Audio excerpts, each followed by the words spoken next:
While they haven't won anything of great note in recent years, West Bromwich Albion have done enough to convince CR7 that Hawthorns is the place to be. The Baggies only recently returned to the English Premier League after a great campaign in the English Championship, but it's clear that the Midlands club means business.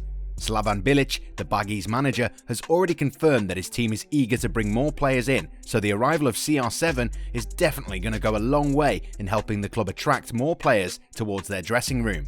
CR7, for his part, would be eager to hit the ground running after joining Bilic's side on a permanent basis. The talented forward spent the second half of the previous campaign on loan at the Hawthorns and has clearly impressed the club enough to earn a permanent move. So, did we get you here? Come on. You should have known that we're just trying to infuriate you and seeing how long it would take you to figure out that there are actually 2 CR7s on the planet at the moment. Yup, that's right. West Brom may never be able to convince Cristiano Ronaldo to forget about winning trophies and instead start helping out a team that is probably fighting for survival in the 2020-21 Premier League campaign. However, the Baggies know that if one CR7 is out of reach, there's always another one out there, just waiting to be wooed away. And in this case, it took the Baggies a 6-month loan spell before being convinced that this is the CR7 they might not have wanted, but badly needed. The Republic of Ireland international is set to wear the iconic number 7 that has become synonymous with the Portugal great, and the former Sheffield United man will be eager to do well, especially after staking his claim as the only CR7 in England. Robinson signed for Sheffield United last year from Preston North End after putting in great displays that ended in him scoring 13 goals in 28 games. However, things didn't really work out for the Aston Villa Academy graduate, who managed just 2 goals in 20 appearances for the Blades in all competitions. A loan move to West Brom followed and the forward was able to perform fairly well, scoring 3 goals in 16 outings. And even though his goal return wasn't that great, the Ireland international had done enough to convince Bilic into making a permanent move for him. The deal saw winger Oliver Burke move to Sheffield United. Burke caused outrage back in 2016 when he joined RB Leipzig, who'd only just won promotion to the Bundesliga from Nottingham Forest. Things didn't really work out that well for the Scottish winger, who ended up signing for the Baggies and was then farmed out to Celtic and then Alaves. West Brom are clearly making all sorts of noises in the transfer market this summer. The Baggies recently concluded a transfer for Grady Diangana from West Ham United. The youngster is an academy graduate and the prodigious talent sale has really caused a lot of uproar, with the club's fans and even players left less than pleased with the sale. Indeed, the plan for the youngster was to spend a season on loan at the Hawthorns, gain valuable experience and return to the Hammers, where he would then be expected to push for a place in the starting 11.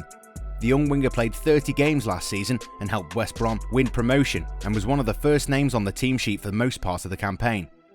After scoring 8 times and assisting 6 times, it was clear that the youngster would get a fair chance to impress David Moyes. No one imagined that Diangana would be sold, especially after he impressed during a 4-1 mauling of Ipswich Town in a recent pre-season friendly. The youngster was involved in all 4 goals and showed exactly what his future at West Ham should be like. West Ham striker Sébastien Haller was all praises for the youngster too after the game, and even said that all the players are really eager to continue playing with the youngster. Sadly though, Diangana was sold to West Brom in a move that left everyone disgusted. Even Mark Noble, the club captain, voiced his frustration on social media.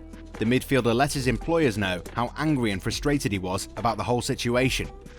It's being said that the youngster was sold for purely financial reasons and the club was forced to sell players in order to ease pressure on the wage bill. But tell me this, how does selling Diangana actually ease the pressure on the wage bill? The teenager's definitely not making a lot of money at the moment. The club boasts the likes of Felipe Anderson and Manuel Lanzini, who aren't the most consistent performances but still command big transfer fees. Meanwhile, the likes of Andriy Yarmolenko and Robert Snodgrass are well in their 30s and could have been sold to ease the pressure on the wage bill. These sales could have even made it easier for Diangana to have a fair chance within the first team. Well, it's clear that no one wants West Ham's want-away stars, so the ownership decided that it was better to sell a youngster with a nice little sell-on clause. Sadly though, this wasn't the best call, no matter how we try to state it otherwise. The Hammers have a really bad case of leaking goals. They conceded 62 last season, and for that reason they're chasing the signature of James Tarkowski of Burnley. But anyway, I think I've rambled enough. Let's get back to CR7 and West Brom. So the Baggies are back in the Premier League and they're actually really serious about things. Matheus Pereira has been signed from Sporting Club de Portugal for €9.1 million, while centre-back Cedric Kipre joins from Wigan Athletic, who had to sell their players anyway. But it appears that their transfer activity isn't over. According to reports, West Brom are also chasing the signature of former Chelsea defender Branislav Ivanovic. The newly promoted West Midlands outfit is keen on avoiding the drop straight away, with Bilic planning on adding more experience in the squad. The three-time Premier League winner is currently playing in the Russian Premier League for Zenit St. Petersburg, and after spending 3.5 years in Russia, is apparently keen on moving back to England. And hey, we don't blame him for wanting to come back, given the fact that he famously dropped the Russian Super Cup trophy, made out of glass, back in July. At the age of 36, Ivanovic might not be able to play week in, week out, but his presence in crucial encounters would be crucial to the Baggies' chances of survival this season. The Baggies have earned quite a reputation for winning promotion to the Premier League, only going back to the Championship at the very first attempt at survival. They are nicknamed Boing Boing Baggies for a reason, and Bilic will be looking to buck the trend for sure. They were relegated to the Championship back in 2018, but spent 8 seasons in the top tier before that. However, they've been relegated 4 times already since they earned promotion way back in 2002. A return to the Premier League would also offer West Brom a chance to come up against former striker Chris Wood. The New Zealand international started his professional career at the Hawthorns before he was snapped up by Leicester in 2013. Since then, he's become a rather consistent performer in the Premier League for Burnley. He signed for the Clarets in 2017 from Leeds United, another team that will be playing in the Premier League for the first time in 16 years. Chris Wood, for his part, expects his former clubs to actually be prepared for a tough time. However, the 28-year-old did say that out of West Brom and Leeds, the latter is more capable of doing well. It'll be nice to see them in the Premier League and how they do.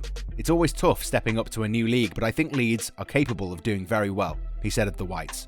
For those of us who have been watching the Premier League since the dawn of time, well, I hate to break it to you, but Chris Brunt has left the club, and we won't be seeing the left-footed Irishman in the Premier League again. So, how are CR7 and co going to fare in the league this time around? Well, Slaven Bilic is already going to be sweating every time he looks at the fixture list. His team will kickstart their campaign against Leicester City at home, and then travel to Liverpool to face Everton and James Rodriguez at Goodison Park. But their travails won't be over just yet. The Baggies then host Chelsea, who'll definitely be coming into the Midlands with the likes of Timo Werner, Hakim Ziyech, Kai Havertz and Thiago Silva. We shudder at the prospect of this team running rings around the home side. So let's just say that the first month will probably mostly be about disappointments, but October might prove to be their best chance to climb up the table and steer clear of the dreaded relegation zone that tends to stick to them like glue every time they play Premier League football. They face Burnley, Brighton and Hove Albion and Fulham. It'll be case closed and fate sealed if West Brom are unable to get at least 6 points out of these 3 fixtures. The game against Aston Villa, yep, the first derby of the season, will come around Christmas time, and downing Jack Grealish and company might give them a lot of confidence going forward. A lot will fall down on Pereira. The Brazilian was West Brom's most important player last season, scoring 8 goals and providing 16 assists. Now that he's at the Hawthorns permanently, the former Sporting man will definitely be expected to keep survival hopes alive.